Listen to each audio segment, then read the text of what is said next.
안녕하세요. 자동차 고르는 남자 차고남입니다. 오늘은 차 안에서 유튜브, 넷플릭스를 보고 싶긴 한데 굳이 수십만원짜리 안드로이드 올인원을 달아야 하나라고 고민하셨던 분들에게 딱 맞는 장비 하나를 소개해 보려고 합니다. 바로 오토캐스트 플레이 투 비디오 울트라라는 제품인데요. 한 줄로 정리하면은 내 차에 이미 달려있는 유선 카플레이나 안드로이드 오토를 무선으로 바꿔주면서 유튜브나 넷플릭스 같은 OTT까지 볼 수 있게 해주는 동굴이라고 보시면 됩니다. 스펙을 보면 꽤 빵빵합니다. 4기가 램, 32기가 롬, 그리고 와이파이 6와 블루투스 5.4까지 들어있어서 이전 세대보다 확실히 반응이 빠릅니다. 운영체제는 안드로이드 12 기반 폐쇄형 시스템입니다. 그래서 마음대로 앱을 설치하는 것은 제한적이지만 구동되는 앱이 안정적인 장점이 있습니다. 일단 개념부터 조금 정리하면은 우리가 흔히 AI박스라고 부르는 제품들은 차량 인포테인먼트에 연결했을 때 그 안에서 안드로이드 OS가 돌아가면서 마치 태블릿처럼 여러 앱을 깔아서 쓰는 방식입니다. 이걸로 유튜브도 보고 넷플릭스도 보고 심지어 내비 앱도 깔아서 쓸 수 있습니다. 하지만 이런 제품들은 설정도 복잡하고 버그도 많고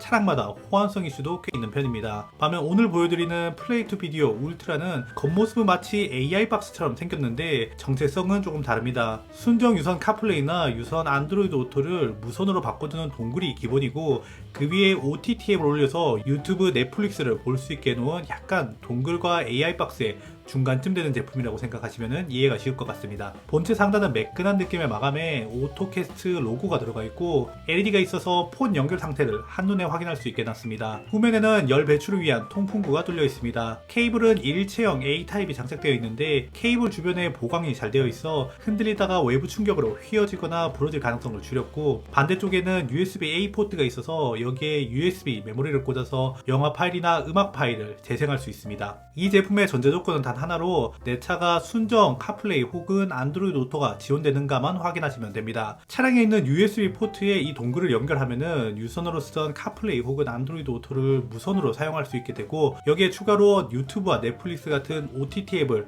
동글 자체에서 돌려서 차량 화면으로 내보내는 구조로 차량 순정 인포테인먼트와 플레이 투 비디오가 더해져 무선 카플레이와 안드로이드 오토 플러스 OTT 지원 이렇게 생각하시면 됩니다. 가격대도 한번 짚고 넘어가야 되겠죠. 일반적인 안드로이드 올인원을 장착하려면은 제품 가격에 공임까지 합치면은 저렴하게 해도 20-30만원은 기본으로 생각하셔야 됩니다. AI박스류들도 요즘 저렴한 게 10만원 중후반에서 20만원을 넘는 제품들이 대부분입니다. 그런데 플레이 투 비디오 울트라는 기능을 생각하면은 가격이 꽤 공격적으로 나온 편입니다. 유선을 무선으로 바꾸는 기능에 OTT까지 얹어 놓고도 10만원 안팎으로 형성되어 있다 보니 이 정도면은 한번 써볼까라는 생각이 드는 금액대입니다. 그리고 이 제품은 중요한 포인트가 하나 더 있는데 바로 KC 인증을 받은 국내 정식 유통 제품이라는 점입니다. 알리에서 직구로 파는 동굴들을 많이 써보셨을 텐데요. 이런 제품들은 고장이 나면은 AS가 사실 포기 수준입니다. 펌웨어도 외국 사이트를 뒤져야 하고 전파법이나 인증 문제도 애매하고요. 플레이 투 비디오 울트라는 본체 바닥에 KC마크, 시리얼, 인증 규격까지 다 박혀 있어서 한국 시장을 제대로 노리고 들어온 제품이라는 게 눈에 띕니다. 그리고 동굴류 중에는 긴 AS를 제공하는 편이라 한번 사서 오래 쓰실 생각이신 분들에게 이게 꽤 큰 장점인 것 같습니다. 설치는 정말 간단합니다. 별도의 탈거도 없고 배송 공사를 할 필요도 없습니다. 차에 원래 있던 유선 안드로이드 오토용 USB 포트에 플레이 투 비디오 울트라를 꽂고 시동을 걸면은 동굴이 부팅되면서 순정 화면에 플레이 투 비디오 메인 UI가 뜹니다. 처음 연결할 때는 해상도나 화면 비율을 맞추느라 살짝 시간이 오래 걸릴 수 있는데 몇 번 쓰다 보면은 부팅 속도도 어느 정도 자리를 잡습니다. 그 다음에는 폰에서 한 번만 페어링을 해주면 됩니다. 아이폰이면 블루투스 와이파이를 켜고 기기 목록에 플레이 투 비디오 울트라를 선택해서 페어링을 하면은 카플레이가 활성화됩니다.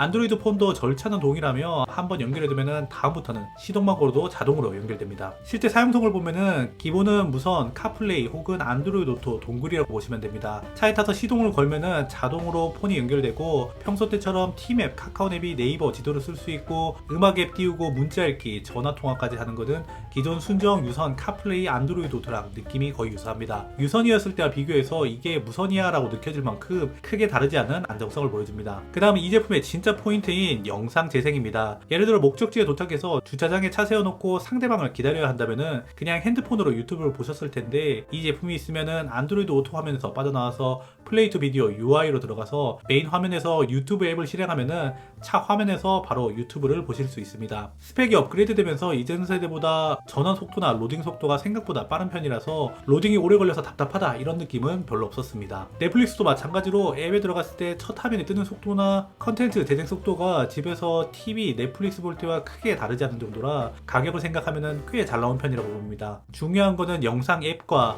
카플레이 혹은 안드로이드 오토 사이의 전환인데요. 예전에는 안드로이드 오토 앱을 억지로 우에 설치해서 유튜브를 보는 꼼수가 있었는데 그 방식은 버벅임도 있었고 앱 튕김도 있고 사용성이 좀 애매했습니다. 플레이 투 미디어는 동글 자체에서 OTT를 돌리고 다시 안드로이드 오토 화면으로 넘어가는 구조라 영상 내비 영상 전환이 상당히 매끄러운 편입니다. 내비 보다가 약속 장소에 도착해서 유튜브 켜고 다시 출발하면 팀앱으로 돌아가고 이런 흐름이 자연스럽게 이어집니다. 전화 기능도 테스트해보면 통화 품질은 꽤 괜찮습니다. 상대방 목소리가 울리거나 반향이 심하거나 딜레이가 많이 느껴지는 그런 느낌은 일단 없습니다. 기본적으로 순정 안드로이드 오토와 카플레이 시스템을 빌려 쓰는 구조라 보통의 무선 동굴과 비슷하거나 그 이상의 통화 품질을 보여줍니다.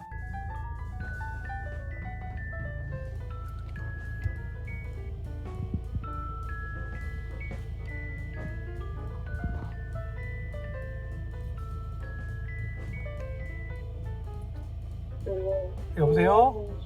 여보세요? 여보세요? 네, 여보세요? 네, 됐습니다. 네, 네. 다만 아쉬운 점은 차량에 따라서는 핸들에 있는 전화받기 버튼이 수신이 안 되는 경우가 있습니다. 운전 중 통화가 잦으시는 분들에게는 이 부분은 실제 차량에서 한번 확인해 보시는 게 좋을 것 같습니다. 이런 장비에서 가장 중요한 부분은 결국 안정성입니다. 제가 앞서 몇 번 말씀을 드렸는데 이 제품은 폐쇄형 안드로이드를 사용합니다. 이 부분이 일장일단이 있는데 안정성이 확보되는 대신에 안드로이드의 장점인 확장성이 부족합니다. 다만 이번 울트라를 출시하면서 이번에는 사용자의 선택지를 늘려주고자 기본으로 제공하는 앱에 인기 앱 6종을 추가 설치할 수 있게 하여 확장성을 늘렸습니다. 앱을 켰다가 껐다가 하는 테스트를 해보면은 연결이 끊기거나 화면이 멈추는 현상이 거의 없습니다. 동굴류에서는 종종 갑자기 재부팅, 연결 끊김 후 다시 부팅 이런 현상 없이 비교적 안정적으로 유지되는 모습이 인상적이었습니다. 후방 카메라 연동은 걱정 안 하셔도 됩니다. 이 제품은 순정 카플레이 안드로이드 오토 위에 올라가는 구조라서 후진 기어를 넣으면은 순정 후방 카메라 화면으로 자연스럽게 넘어갑니다. 딜레이나 전환 이상 없이 잘 작동되고 순정 시스템을 건드리지 않기 때문에 이 부분에서는 장점이라 볼 수 있습니다. 이제 장단점을 정리하면은 첫 번째는 안정성입니다. 연결만 되면은 주행 중에 끊기는 일이 거의 없고 재부팅을 하거나 다시 연결을 시도하는 일이 적어서 그냥 순정으로 원래 무선으로 나왔던 것 같은 느낌에 가깝습니다. 두 번째는 OTT 전환 속도와 UI의 단순함입니다. 안드로이드 오토를 쓰다가 유튜브, 넷플릭스로 넘어가는 속도도 빠르고